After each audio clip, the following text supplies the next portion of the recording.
ஆமா, நீ உன் பாட்டுக்கு ஒரு வண்டி எடுத்து வச்சிருக்க. ஒரு வண்டி எடுத்துக்க. அவளே எடுத்துக்க. இதே இது போன வாரத்து வரைக்கும் 4 வண்டி 5 வண்டி இருக்கும்ல. ஐயா உன் இஷ்டத்துக்கு வண்டி எடுக்குன்னு கேட்டா வேற இது வேறண்ணே. அது வேற இது வேறயா? இன்னும் நாளைக்கு குற்றாலத்துக்கு போனோம். குற்றாலத்துக்கு போய் நீ 200 தந்தா நான் எப்படி போய் அங்க போய் இது பண்ண முடியும்? அதான் வண்டி எடுத்தாலும் எடுக்காதீங்க, எடுக்கலனாலும் எடுக்கலனுங்க. நான் என்னதான் செய்ய முடியும்? உங்க சௌரியத்துக்கு பேச்சுக்கு மாத்தி மாத்தி இது பண்ண முடியுமாடே? இங்க ஒருத்தர் கவுந்து கடத்து வச்சிருக்கிறான்.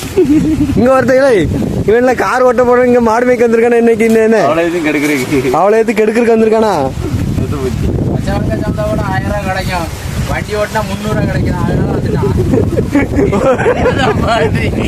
ஜாலியா இருந்துட்டு இருக்கலாம். அங்க எவ்வளவு கிடைக்கும்? 300 இங்க பெட்ரோலுக்கு 500, 200 கையில இருந்தா போடணும். 200 கையில இருந்தா பண்ணும். சுத்தி சுத்தி பாத்துக்கிடலாம். அது உண்மைதான். மெட்ராஸ் சுத்தி சுத்தி வரா, சுத்தி சுத்தி பாத்துக்கலாம். மத்தபடி மறுபடியும் இங்கே காருக்கு டிவி யாரு கட்டு வரா? டிவி கட்டிக்கலாம். நான் இங்க வளைச்சு கட்டிக்கிறேன். இங்க வளைச்சு கட்டிக்கிறியா?